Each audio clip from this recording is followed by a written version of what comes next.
Qu'ai-je fait de mal pour mériter ça? Ma chérie, tu n'as plus de vie.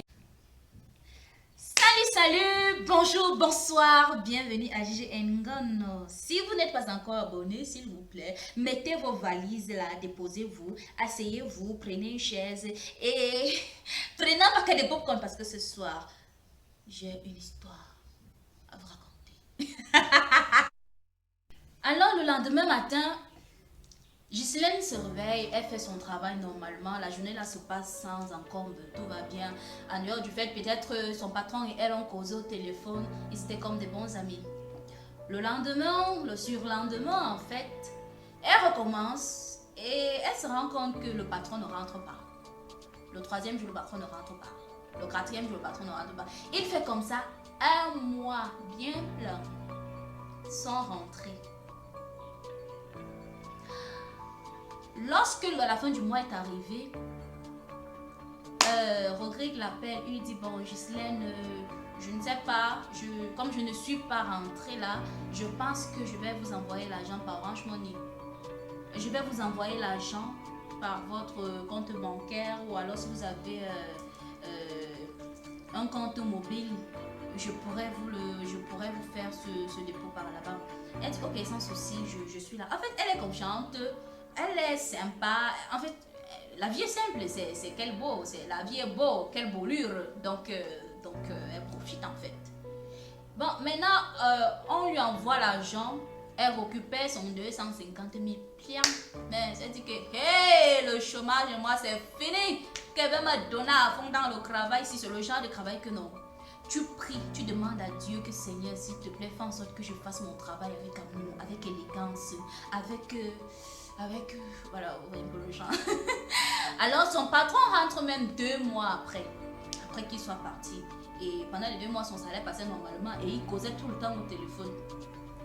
Voilà que maintenant que son patron rentre, le jour que son patron arrive, elle ne savait même pas qu'il rentrait. Alors on sonne. Elle s'emmène pour ouvrir. Il a fait ding-dong, ding-dong, ding-dong, ding-dong. Elle dit j'arrive. Elle court. Elle arrive devant la porte. Elle l'ouvre et elle voit son patron. Il la regarde de haut en bas. Elle a la robe. Il avait un sac. Il jette le sac par terre devant la porte d'entrée. Il faut ramasser. Il entre.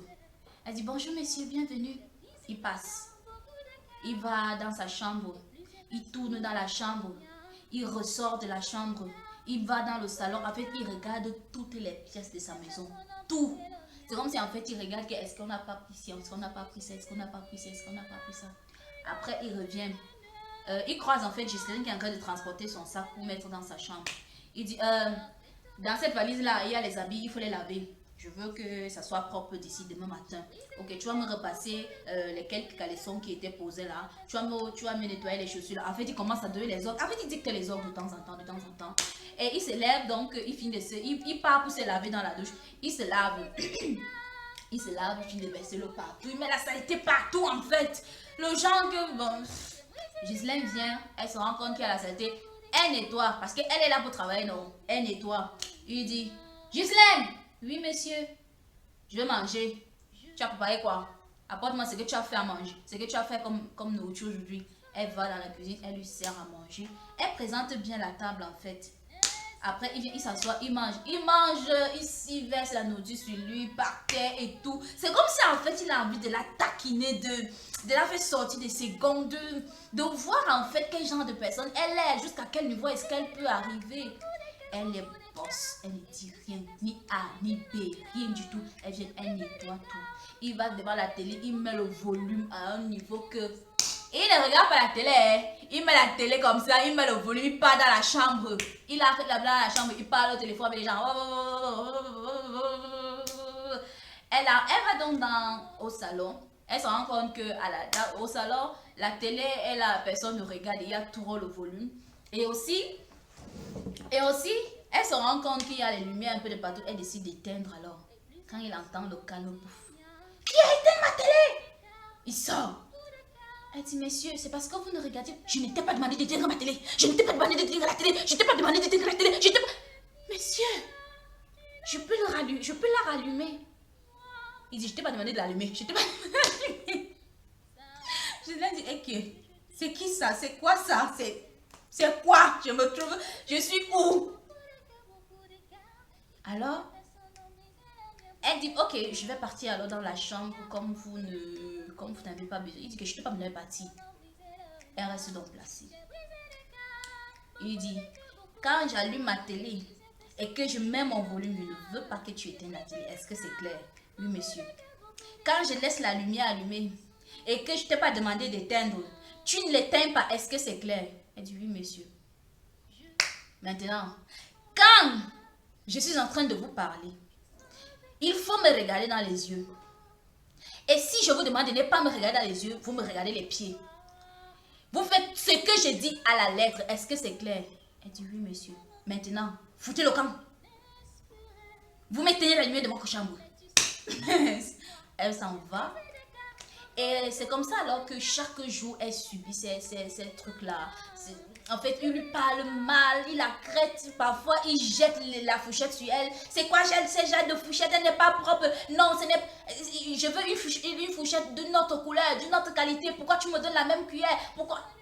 Chaque jour, toutes les choses qu'il fait, en fait, c'est un problème. Il la crie dessus, il la gronde, il la malaxe. Un jour, elle arrive dans la chambre, dit que ouais, c'est même quoi ça? C'est toujours le travail là. Donc, je travaille comme ça là. Il n'est même pas reconnu.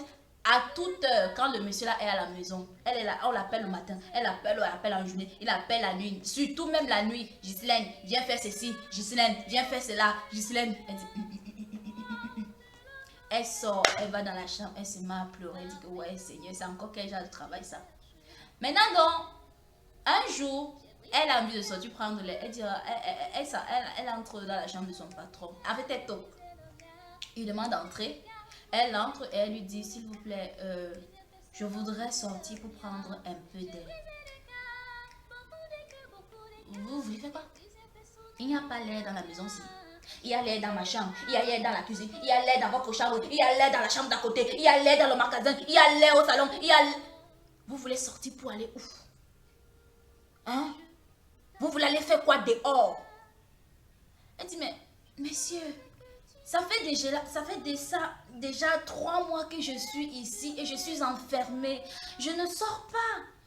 Je fais le ménage dans toute la maison, mais je ne sors pas, je ne vois pas le dehors. Même les balcons, même la fenêtre de ma chambre, vous refusez que j'ouvre. Vous ne voulez pas que je regarde dehors. Je me sens un peu dérangée, s'il vous plaît. Je voudrais sortir juste un peu. Juste un peu, regarder l'air pendant 5 minutes et revenir dire que ma chérie, tu es venue ici travailler. Tu vas travailler. Tu voulais travailler, non? Oh, papa, quand tu cherches travail, oh, on te maltraite encore les dents. Alors, elle décide de rester tranquille. Oh, pendant tout ce temps-là, en fait, elle subit. Elle ne dit rien. Pendant qu'il fait sa maltraitance des lumières là, Alors, Ghislaine se sent comme emprisonnée dans la maison. Lorsque les amis du monsieur viennent, il faut voir comment est-ce qu'il traite la fille là.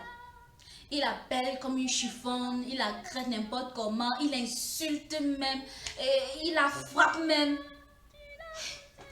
Elle est dépassée. Elle entre dans la chambre et dit que mais c'est toujours le travail là comme ça. Papa, je veux partir. Après, maintenant, elle se rappelle de la fille qu'elle avait trouvée. Elle dit que je vois de quoi.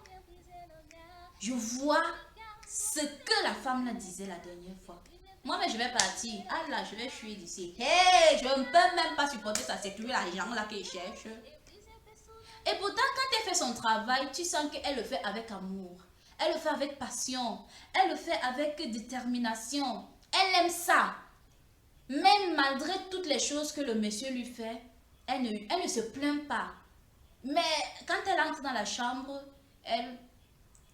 c'est net dans la chambre qu'elle se met à parler. Il a même confisqué son téléphone parce que même le téléphone, elle n'utilise plus. Elle n'a plus accès à rien. Toute sa vie, c'est dans la maison, là, dans chaque chambre, et toutes les injures et tout et tout. Et une autre phase de la maltraitance est arrivée. C'est où le bas blesse. Progrès en soi, il rentre, il était hyper bourré. Il avait bu Sokoto. Et le genre d'alcool que quand il sentait tellement mauvais que... Alors, il appelle Ghislaine. Elle entre dans la chambre. Il lui dit, nettoie Cécile. Oh, Ghislaine, tu es jolie. Oh, Ghislaine, tu es belle. Oh, Ghislaine, tu es encore magnifique. Il dit, essaie de danser pour moi. Elle dit, qu'elle danse pour toi, alors père, depuis quand? Il dit, danse pour moi. En fait, elle dit tout ça dans son cœur. Elle ne lui dit pas à voix haute. Alors, il met la musique. Danse, danse, danse ma belle, danse, je veux te voir danser. Et elle est comme ça en fait. Bon, elle essaie de bouger le corps un peu là, genre, elle veut danser aussi. Et après, elle dit, hey, c'est toujours le travail là comme ça, papa. Elle reste. Il dit, pourquoi tu ne danses pas? Elle dit, monsieur, je ne connais pas danser. Il dit, chante. Elle dit, monsieur, s'il vous plaît. Il dit, chante, vous chantez. Tu chantes soit chaque jour, chante. Elle se met à chanter. Je chante même quoi? Il chante n'importe quoi. Elle chante. Non, pas celle-là, chante l'autre. Elle chante l'autre. Non, pas celle-là, chante l'autre. Chante plutôt celle-ci. Je lui ai dit, ok. Elle dit, monsieur, quand vous êtes fatigué, vous me semblez fatigué, ce serait mieux que vous allez vous laver et vous vous reposez. Dit que je t'ai pas dit que je veux dormir. Et en plus, si tu as envie de passer dans la chambre, ce soir, tu ne dors pas dans ta chambre, tu dors dans mon lit avec moi. Ok, d'accord. Alors, elle reste là. Elle se couche en fait sur le lit. Elle attend qu'on lui donne les directives parce qu'on lui a dit qu'elle va se coucher dans le lit. Non, elle se couche aussi dans le lit. Elle attend. Il lui dit, va me couler l'eau. Elle va couler l'eau. Il part. Elle le tient en fait avec toute l'alcool là. Il sent mauvais et tout et tout. Elle entre dans la chambre, dans la douche. Elle le baigne. En fait, elle finit de le nettoyer et elle revient avec lui dans la chambre. Elle met son pyjama et elle se couche à côté de lui. Ils dorment jusqu'au matin. Il n'y a pas eu de problème, c'est super. Hey. 2 jours après, la même scène se reproduit. Maintenant, le jour-ci, quand la scène se reproduit, il ne veut pas seulement qu'elle danse. Il lui dit, Ghislaine, est-ce que tu sais que tu es jolie, tu me plais et tout. Il dit, je veux que tu me fasses bisous ici. Elle dit, monsieur, je ne peux pas faire ça. Il dit, pourquoi pas? Je ne suis pas un bel homme. Est-ce que je ne te plais pas? Elle dit, mais monsieur, vous êtes un bel homme, mais je ne trouve pas que c'est poli de le faire. Donc, je te donne un ordre, tu refuses d'obéir. Elle dit, non, monsieur, pas que je refuse d'obéir, c'est juste que ça n'entre pas dans mes principes, j'ai des valeurs. Me faire un bisou, c'est entrer et déranger vos valeurs, c'est ça? Sortez de ma chambre, mouf! Il insulte comme le chien et tout et tout. Elle sort. Elle entre dans la chambre. Le jour la passe. Oh, elle a elle sur le cul. Un autre jour, il rentre le soir. Le tout sinon, il est normal. Il n'a pas bu et même pas une seule goutte d'alcool. Il sonne, tendon, tendon, tendon. Elle arrive, j'arrive. Elle vient, elle ouvre la porte. Et dans tout ça, chaque fois que le monsieur là doit être là, elle doit être habillée comme il a dit. En fait. Alors, elle ouvre la porte. Elle était déjà même en robe de nuit. Elle dormait là depuis. Elle ouvre la porte. Il la voit en robe de nuit. Tu as mis quoi comme ça sur toi? Elle dit, monsieur, pardon, c'est que je dormais. Est-ce qu'il va entendre ça? Il soulève la main, il dose. Bam! Elle se trouve d'abord de l'autre côté là-bas au salon parce que la gifle là, vraiment, ça l'a porté, ça l'a jeté comme ça. Elle dit, ok. Il me tape maintenant, pourquoi? Il a encore bu aujourd'hui. Après, il dit, enlève-moi tes bêtises là, tu vas dans la chambre. Et je ne veux plus jamais te voir sans la robe que j'ai dit. Elle dit, d'accord.